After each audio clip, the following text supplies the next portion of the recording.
अस्सलामुअलैकुम students, hopefully you will be fine. ये हमारा लेक्चर नंबर 2 है इंग्लिश स्पीकिंग के एतबार से। फर्स्ट लेक्चर में हमने इज़ और एम का यूज़ पढ़ा था। आज दोबारा हम इसको विद एक्सप्लेनेशन हम इसको स्टडी करेंगे, डिस्कस करेंगे। तो आइए मैं यहाँ पे 3 सेंटेंसेस लिखता हूँ, फिर मज़ीद मैं उन्हीं को एक्सप्लेन करने की कोशिश करूँगा। फर्स्ट सेंटेंस में लिखता हूँ ही इज़ सैड, वो परेशान है, वो है परेशान। अच्छा, second sentence, they are criminals, वो हैं मुजरिम, यानी वो मुजरिम हैं। थर्ड सेंटेंस में लिखता हूँ आई एम इन द रूम, मैं कमरे में हूँ, मैं हूँ इन द रूम, कमरे में। अच्छा, ये मैंने 3 सेंटेंसेस क्यों बनाए हैं? इनफैक्ट आपको इसकी ग्रामर से रिलेटेड जो स्ट्रक्चर है वो समझाना मकसूद है। आइए मैं यहाँ पे वो स्ट्रक्चर आपको समझाता हूँ कि ये जो सिंपल सेंटेंसेस होते हैं कि मैं खुश हूँ, मैं बीमार हूँ, मैं हैप्पी हूँ, इनका फार्मूला क्या है? सबसे पहले आएगा सब्जेक्ट, ही, दे, आई, ये सारे के सारे सब्जेक्ट्स हैं। सबसे पहले सब्जेक्ट आएगा। अच्छा, आम तौर पे हमने सब्जेक्ट की डेफिनेशन जो कुतुब के अंदर पढ़ी होती है वो ये होती है कि सब्जेक्ट काम करने वाले को कहते हैं। जिस तरह मैं कहता हूँ कि अली खाना खाता है या अली खाना खा रहा है, तो खाना खाने वाला कौन है? अली, तो अली सब्जेक्ट है। ठीक है, जो काम करने वाला हो उसको सब्जेक्ट कहते हैं। इसके अलावा सब्जेक्ट की डेफिनेशन में ये चीज़ भी है कि सब्जेक्ट वो वर्ड होता है जिसके बारे में सेंटेंस में बताया गया होता है, यानी कि ये ही है जिसका मतलब है वो, इसके बारे में बताया गया कि वो परेशान है, तो ये जो सेंटेंस है ये इसके बारे में बता रहा है। तो एक जुमले के अंदर जिस चीज़ के बारे में इंफॉर्मेशन दी गई हो उस चीज़ को भी सब्जेक्ट बोलते हैं। तो हैंस ही भी सब्जेक्ट है, दे भी सब्जेक्ट है, आई भी सब्जेक्ट है, क्योंकि जो नेक्स्ट हमारा सारा सेंटेंस है वो इन्हीं के बारे में बता रहा है, तो इसलिए इस एतबार से ये सब्जेक्ट है।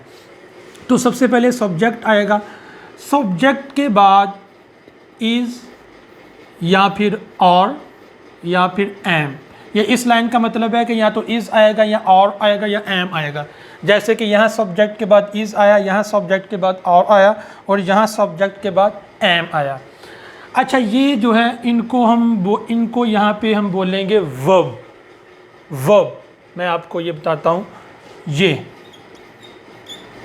जिसको उर्दू में हम कहते हैं फेल। अच्छा, आमतौर पे बच्चे इसको कहते हैं वर्ब, वो आर प्रोनाउंस करते हैं, तो आर को हम प्रोनाउंस नहीं करेंगे, इसको बोलेंगे वर्ब। वर्ब, आर नहीं पढ़ा जाएगा। तो ये जो है ना, ये वर्ब है, वर्ब, इस तरह। अच्छा, अब जो वर्ब होता है जिसको हम उर्दू में फेल कहते हैं, उसकी डेफिनेशन क्या होती है कि वो एक एक्शन होता है, एक काम होता है। अगर मैं कहता हूँ कि अली खाना खा रहा है, तो इस जुमले में खाना खाना ये एक काम है, उसको हम वर्ब कहते हैं। यहाँ पे उस तरह काम तो नहीं पाया जा रहा। ही का मतलब है वो, इज़ का मतलब है, और सैड का मतलब है परेशान। तो यहाँ पे वो फिर जो एक्शन होता है, एक जो वर्ब होता है, वो वाला मीनिंग तो नहीं पाया जा रहा। तो ये याद रखें कि वर्ब की जो प्रॉपर डेफिनेशन है उसके अंदर 2 चीज़ें आती हैं, या तो वो एक्शन हो, कोई काम हो, उठना बैठना खाना पीना इस तरह, या फिर वो किसी चीज़ के होने पर दलालत करे। जिस तरह वो परेशान है, तो ये क्या है? किसी चीज़ के होने पर। जो इज़ है ये किसी चीज़ के होने पर दलालत कर रहा है, यानी उसके परेशान होने पर दलालत कर रहा है। तो किसी चीज़ का होना ये भी वर्ब भी होता है, तो ये मेन वर्ब है यहाँ पे, इज़ और एम। अदर सेंटेंसेस में ये हेल्पिंग वर्ब होता है, बट यहाँ पे ये मेन वर्ब है। अच्छा, वर्ब के बाद जो आएगा उसको हम कहते हैं, ये है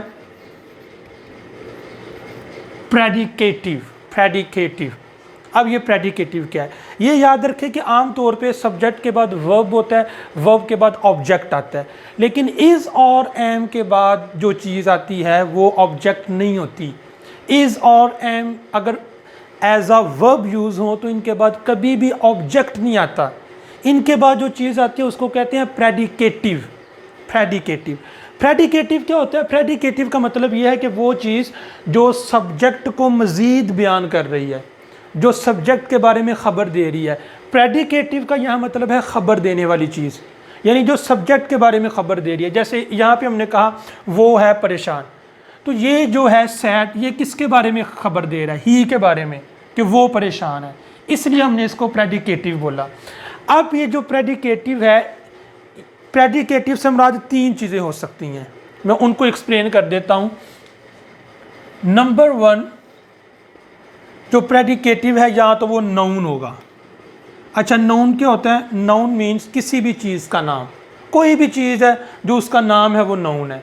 मोबाइल नाउन है, डोर नाउन है, वाइट बोर्ड नाउन है, शहरों के नाम नाउन्स हैं, लोगों के नाम नाउन्स हैं, ये सारे के सारे नाउन्स ही हैं। अच्छा, या तो सब्जेक्ट के बाद इज़ और एम में से कोई होगा और फिर उसके बाद प्रेडिकेट, प्रेडिकेट में से या तो नाउन होगा। जैसे आपको मैं इधर एग्जांपल देता हूँ, ये क्रिमिनल्स, क्रिमिनल्स ये नाउन की एग्जांपल है। अच्छा, या तो प्रेडिकेट के बाद एडजेक्टिव होगा, एडजेक्टिव। एडजेक्टिव क्या होता है? खूबी या खामी, इन शॉर्ट। जिस तरह इधर अगर मैं सैड की जगह लिख देता हूँ ही इज़ स्ट्रॉन्ग, वो मजबूत है, यानी एक मजबूत आदमी है।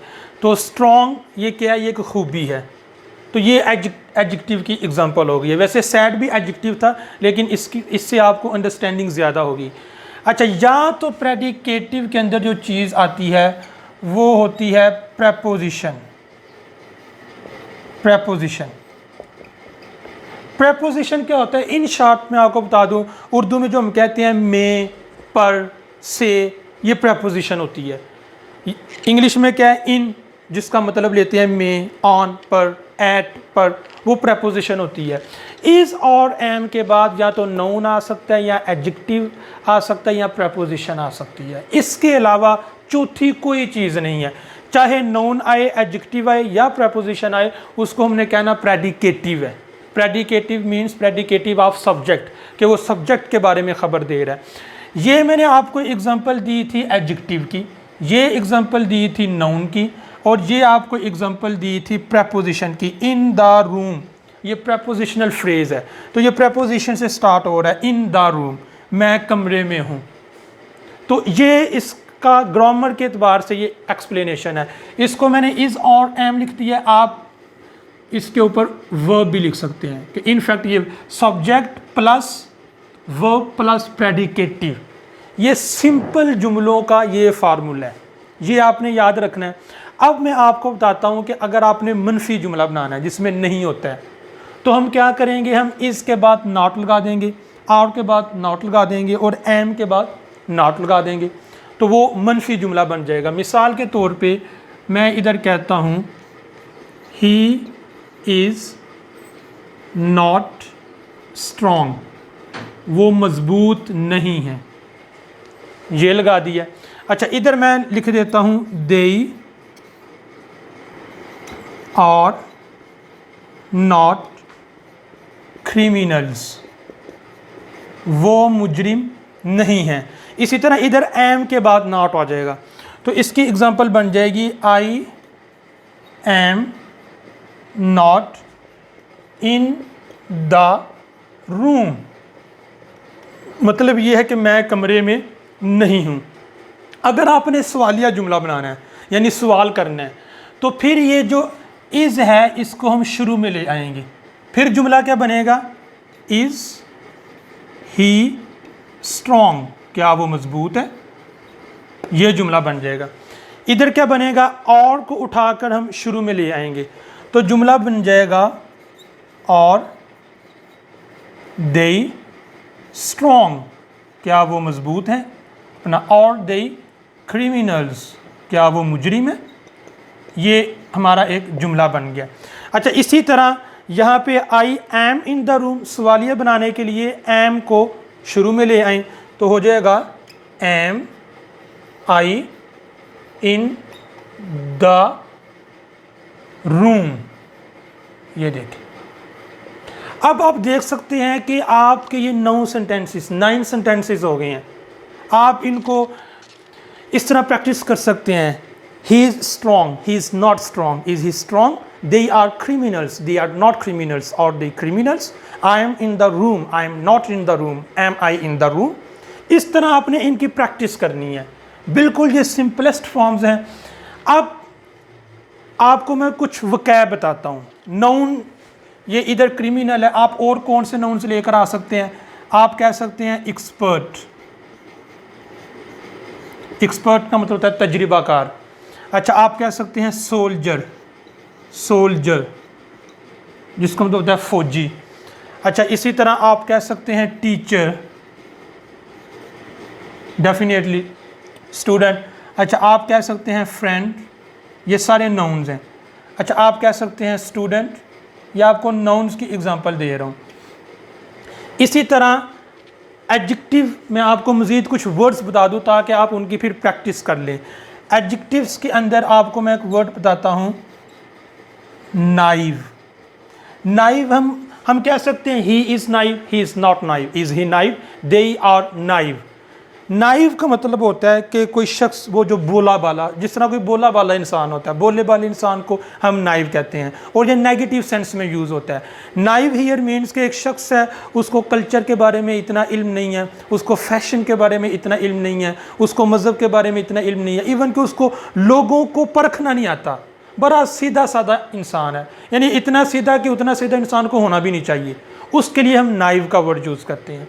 अच्छा, इसके ऑपोजिट हम एक वर्ड यूज़ करते हैं सफिस्टिकेटेड। ये मैं आपको वकैब बता रहा हूँ ताकि आपके साथ साथ वकैब भी इम्प्रूव हो। सफिस्टिकेटेड, सफिस्टिकेटेड, सफिस्टिकेटेड वो इंसान होता है जिसको फैशन का पता है, कल्चर का पता है, रिलीजन का पता है, जिसको ये आता है कि मैंने लोगों को परखना कैसा है, जो लोगों की नफ्सियात जानता है, बड़ा वो ज़बरदस्त और तेज़ इंसान है, उसको हम कहेंगे सफिस्टिकेटेड। अच्छा, ये एडजेक्टिव्स हैं, नाइव, सफिस्टिकेटेड। अच्छा, इसी तरह आप कोई और एडजेक्टिव लेकर आ सकते हैं। मिसाल के तौर पे आप लेकर आ सकते हैं अपसेट, कि वो परेशान है। अच्छा, एक वर्ड यूज़ होता है ग्लैड, खुश, ग्लैड, ये आप यूज़ कर सकते हैं प्रेपोजिशन की जगह। जिस तरह ये है इन द रूम, अगर आपने कहना है कि मैं घर पर हूँ तो फिर आप कहेंगे आई एम एट रूम, फिर एट रूम आ जाएगा। यहाँ पे मैं लिख देता हूँ, सॉरी एट रूम नहीं, एट हाउस या at home. I am at home, मैं घर पर हूँ, तो होम से पहले एट आएगा। इसी तरह आपने कहना है कि मैं पंजाब यूनिवर्सिटी में हूँ, मैं सरगोदा यूनिवर्सिटी में हूँ, तो उर्दू में तो मैं आता है, इंग्लिश में हम उसके लिए एट यूज़ करेंगे, एट यूनिवर्सिटी। आप यूनिवर्सिटी के साथ कोई भी उसका नेम ले सकते हैं, I am at Punjab university, I am at Sargodha university. तो इस तरह आप इनकी प्रैक्टिस कर सकते हैं। तो जब अब ये देखें, ये 9 सेंटेंसेस हैं, 9 सेंटेंसेस बन गए हैं। अगर आप इन सब वर्ड्स को भी यहाँ पे रखते हैं तो ये 40 to 50 सेंटेंसेस बन जाएंगे। जब 40 to 50 सेंटेंसेस बन जाएंगे फिर आप इसकी प्रैक्टिस करेंगे, और ये आपको मैं प्रैक्टिस करके दिखा रहा हूँ। मिसाल के तौर पे इसको आपने ही is strong, he is not strong, is he strong, इस तरह आप इनकी प्रैक्टिस करेंगे तो उम्मीद है बहुत जल्दी आपकी फ्लुएंसी अच्छी होगी और आपका इंग्लिश में अंडरस्टैंडिंग आपकी अच्छी शुरू हो जाएगी। प्रैक्टिस आप करना शुरू हो जाएंगे तो आप इजीली इंग्लिश को स्पीक कर सकेंगे। उम्मीद है आपको ये लेक्चर अच्छा लगा होगा। इसको लाइक ज़रूर करें और इसको शेयर ज़रूर करें। अगर कुछ आप सजेस्ट करना चाहते हैं तो आप कमेंट्स करें। अस्सलामु अलैकुम रहमतुल्लाह।